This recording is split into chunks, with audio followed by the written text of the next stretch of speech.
How to move Apex from Origin to Steam.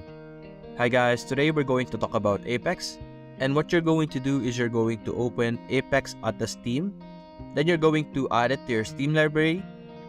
We're going to click this, and then you're going to install it.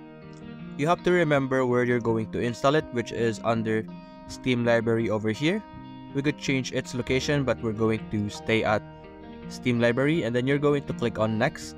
Then you're going to wait for it to prepare, and then after that you're going to click on finish, and then we're going to go to our downloads. And as you can see, Apex Legends is currently downloading.